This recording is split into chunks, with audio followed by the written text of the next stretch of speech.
Previdenciária, a nossa quarta previdenciária, sempre para tirar suas dúvidas de temas relacionados a esse universo do direito previdenciário, que é direito seu e às vezes você só nega por falta de informação, né? Desde o planejamento para se aposentar até esse outro direito aqui, que é a pensão por morte. E a provocação que ela traz hoje é a seguinte: ex-companheiro pode ter direito à pensão por morte? Então, já faço do tema a minha pergunta. Pode ou não pode? Bom dia, Válbia. Bom dia, Válbia. Bom dia, Marcos. Bom dia, Thaís. Bom dia você que nos ouve nesse feriado. Marcos, aí eu vou... E você como um aluno, né, que exemplar que temos, né, Thaís? Você acha que pode ou não pode, Marcos? Eu acho que pode, desde da comprovação legal, da convivência, e independente também, e agora vai depender daquele aspecto renda, né, que você costuma falar. Era essa a minha dúvida, mas até onde eu sei, eu já vi pessoas que herdam essa pensão por morte. Agora, se a pessoa, por exemplo, já for aposentada e a pensão tiver um valor diferenciado, eu me lembro que a reforma previdenciária não permitiu que os dois tivessem mais o top do valor. Um deles vai ter que reduzir, normalmente a pessoa opta pelo maior. É isso? Esse aluno é nota 10, minha gente. Ele vai além das expectativas, entendeu? Que eu... Vamos lá, gente.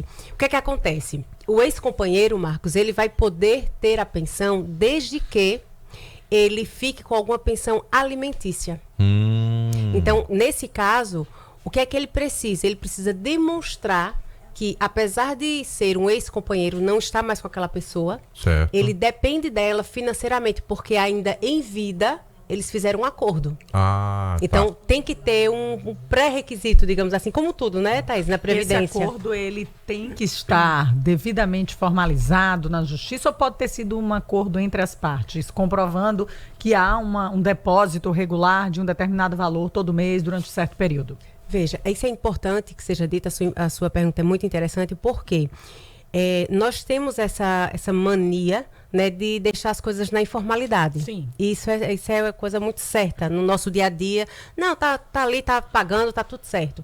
Isso vai impedir se ele não formalizar? Não. Talvez isso pode dificultar.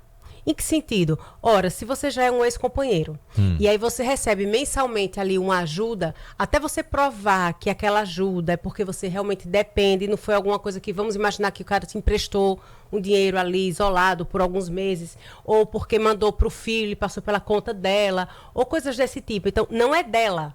Percebe? Então, para você demonstrar isso, seria importante, interessante, por precaução, um excesso de zelo, que você deixe isso formalizado, através de um acordo homologado, isso em cartório, ou, às vezes, num divórcio, isso já consta lá da sentença desse divórcio. Então, tem formas de a gente deixar isso formalizado para evitar dor de cabeça. Não formalizar vai te impedir? Não. Pode te dificultar. Por quê? Vai que essa pessoa que faleceu, ele já está com um novo relacionamento. Isso que eu queria né? saber. Isso é um impeditivo? Não é impeditivo. Desde que você comprove que você tem aquela dependência financeira, tudo econômica. Tem a ver com a comprovação da necessidade, né? Exato. Então vamos a complicar mais essa história. A gente está falando de ex-companheiro. E se na verdade nesse processo de relação surgiu uma segunda pessoa? Pois é. Aí olha um só. Amante ou o amante, como é que faz? Tem direito? Vê o que você está me dizendo. Estou lhe provocando para dificultar a compreensão. Mas as pessoas sabem disso, né? Às vezes está lá, aquele casal bonitinho, na igreja, para lá e para cá, eis que vem a morte. Quando vem a morte, aparece um amante com um filho, né, da época, que não era reconhecido e que tem lá uma dependência pela questão alimentícia. E aí, pode entrar na justiça para garantir do garoto ou garota? O cara era casado. Sim. E tinha uma amante. Amante. E com ela teve um filho. E com ela teve um filho. O filho é inquestionável. Já está garantido. Está garantido. É filho. Provou que é filho, acabou. Ele não precisa nem demonstrar dependência econômica, no caso do filho. A amante, você me fala que ele é casado. Então, não se paga para a amante. Certo. Percebe? Entendi. Agora, vamos imaginar que esse homem, que já existiu muitas situações assim, Thaís, e vamos imaginar um cara que trabalha fora, e ele vive fora, e ele tem uma outra família nessa outra cidade que ele trabalha. Pois é. Elas não sabiam uma da outra. E isso acontece. Isso acontece, isso Tem caso até do falecido que teve mais de uma família fazer a união estável com as amantes. Exatamente. Sabe? E deixar a esposa com a E uma não oficial saber da outra. em casa.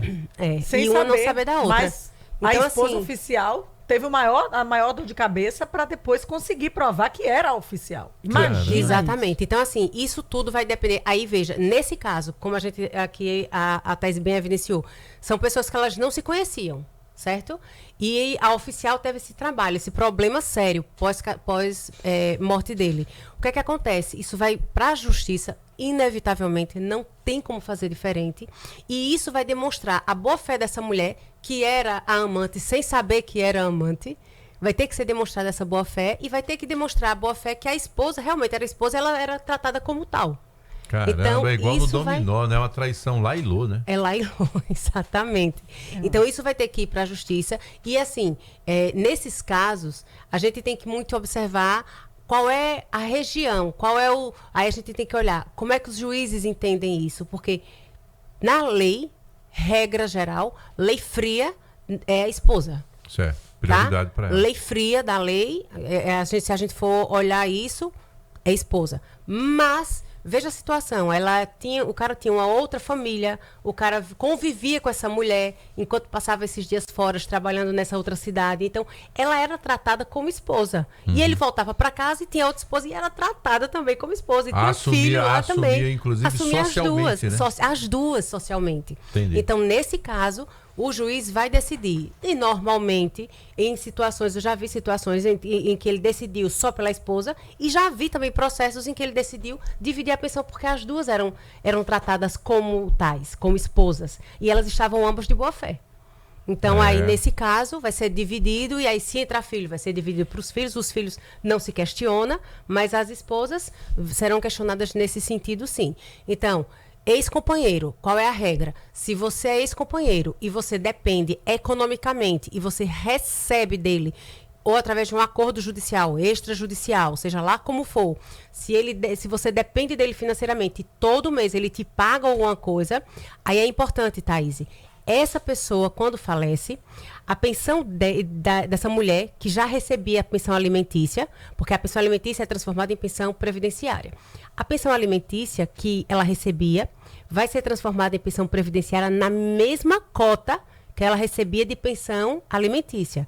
Então, se lá no acordo judicial, extrajudicial, o que seja, se ficar lá 10% do valor que ele recebia, ela não vai entrar, porque na pensão previdenciária, a gente pega o valor que ele recebia, imagine que ele era ativo, recebia aquele valor e a gente vai pegar os 50% mais 10% por cabeça, aquele cálculo que a gente sabia. Então, imaginemos que aqui é 60% do valor da pensão se tem uma mulher e 70% se é uma mulher e um filho. Aí veio a ex-mulher. Ela não vai ser dividida por igual os 70% daquele valor, que seria 35% para a esposa atual e 35% para o filho. E seria rateado para a terceira pessoa, esses 70%. Não, vai ser só dos 70% do valor da pensão, 10% é dela. Porque é o valor equivalente ao que ela recebia de pensão alimentícia. E as outras pessoas vai ser rateado por igual. Então, vou reformar aqui para poder me fazer entender melhor. Vamos imaginar que a pensão é de R$4.000, tá?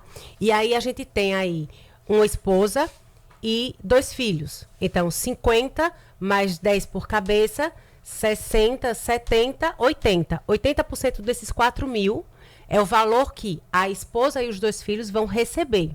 80% dos 4.000. Mas chega a ex-esposa e diz, ele me pagava uma pensão alimentícia no valor de 10% do valor do salário dele. Vamos imaginar que ela recebia aqui 1.500. Então, ela não vai entrar nesse rateio dos 4.000. Ela vai entrar dos 4.000, ela vai receber exatamente o que ela recebia de pensão alimentícia. 10% desses 4.000, que é o valor base da pensão. O restante é rateado por igual para quem precisa, que tem como dependente. Então, a única diferença dela Para os demais, é o valor que ela recebe. Vai ser sempre equivalente ao valor da pensão alimentícia. Temos uma pergunta para Valber Garrote, de acordo com Vânia Avelino, nossa atleta que irá malhar após o programa. O que é que Já tem está aí? pronta, inclusive. Já aqui. está pronta com roupa de academia. Qual a pergunta? Serve para comprovação. Olá, bom Não dia, tô ouvindo, tá? Marcos e Thaís, da Rádio Mix. Um bom dia, né? Eu gostaria de saber aí, você vê com a doutora aí, se a pessoa com união estável, registrada em cartório, independente da certidão de casamento, ela serve para comprovação de pensão por morte. Fico muito agradecido, tá? Grande abraço para todos. Aqui é o Jorge da cidade universitária. Jorge. Grande abraço. Seu Jorge, uma alegria muito grande falar com o senhor. Muito obrigada aqui por estar com a gente na Rádio Mix nesse feriado. Então, o senhor foi um homem precavido, né, Thaís? Viu aí? Registrado em cartório, a união estável. Então, sim, essa união estável garante que o senhor perdure aí por muito tempo, mas a sua companheira, ela estará, sim, com esse documento, né, que vai garantir a ela essa pensão por morte caso o senhor venha a falecer. Então, pode ficar tranquilo que está tudo certo. Agora, detalhe, seu Jorge, eu espero que o senhor esteja com essa união estável e que antes não tenha tido nenhum casamento no civil, né? Porque aí, se o senhor tem uma certidão de casamento, eu sugiro que, se o senhor não tem mais nada com essa outra pessoa, o senhor vá no cartório e aí o senhor vai fazer constar que é averbar nessa certidão a sua separação. Porque se o senhor pega esse documento, imagine, o senhor hoje está com união estável, está registrado em cartório, ótimo, sua companheira está acobertada. Porém, se o senhor tem uma certidão de casamento e nada foi feito, mas o senhor não está mais com essa outra mulher, essa certidão de casamento, ela é um documento que, para os fins civis e previdenciários, está válido. Porque não foi averbado lá no rodapé dessa certidão que o senhor está separado de direito. Então, o senhor precisa organizar essa separação para que essa outra pessoa que o senhor conviveu por algum tempo não utilize dessa certidão para também receber, porque é possível que ela receba. Ela tem um documento? Claro. Entendeu? Então é isso. Tudo tem que ser, na verdade, de forma antecipada. Então, gente, é claro que não seria o modelo ideal, vidas paralelas. Mas já que você optou por isso, pelo menos seja sincero, para que quando você morrer, não fique o duelo das pessoas que ficaram. Primeiro descobrir que foram traídas, né? Por tanto tempo. E depois ainda terem que entrar num embate jurídico, deixar pessoas se odiando e até mesmo você, quando partir, ficar odiado, o seu espírito vagando por aí. O povo com ódio de você. O povo tem mania de dizer assim, a pessoa quando morre, todo mundo vira bom, né? Mas nesses casos, o cara Você já imaginou Pois não vai descansar nunca essa alma, porque todo dia vai ter uma... Você já imaginou no enterro, chega 3, 4? Já aconteceu. Eu fui num... Já viu isso acontecer ao vivo? Eu fui num velório e aí, não Marcos? Conhecia quem era a pessoa oficial da família. Aí, viu? E... Saí dando os pêsames a todas elas. É um colega da comunicação, depois eu falo pro Kel. Aí eu fui pro lado errado, fui pro lado da amante. Aí cumprimentei todo mundo, chorei com ela, abracei. Aí quando ela se recuperou 1 milímetro, ela disse, agora fale com a mulher dele. Aí eu, meu Deus do céu, vou chorar tudo de novo do outro lado, só que eu já tava constrangido do abraço, né? Aí cheguei do outro lado, não tinha mais lágrimas, mas fiquei olhando assim pra cara dela. Uma pessoa muito boa, né? Aquelas coisas que a gente diz em velório, né?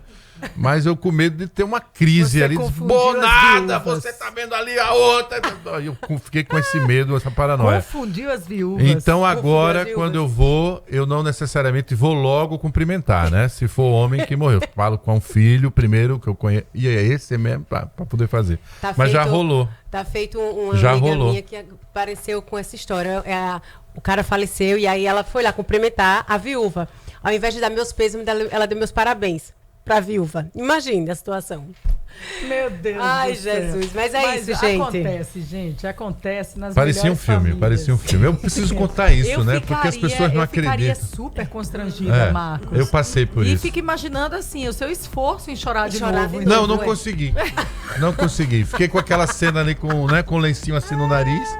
E era uma pessoa tão boa tal, e com medo eu E falei a outra boa. reação da outra? Não, eu fiquei com medo de Da dizer reação da boa. outra, né? E de repente a pessoa, boa nada, tá vendo ali a outra. Mas não, E deu- você deu tudo sabia, certo. foi logo na outra. É. E já imaginando, meu Deus. Achar que eu era cúmplice, né? E já imaginando, viu, Valber? Meu Deus, a dor de cabeça vai ser grande aí na Previdência E ele agora, vai ter viu? que comprovar que era amigo da outra, olha. Vamos Já tem uma faturar. prova. Vá descansar. Beijo, gente. Até a próxima Bom quarta. feriado, se Valber Deus quiser. Garrota. Deus abençoe. Garrota. Olha, falou do meu crosta? Crosta e garrota. Garrote. Volta Tá vendo como são quarta-feira as coisas? com a Devolve, quarta hein, menino? Previdência.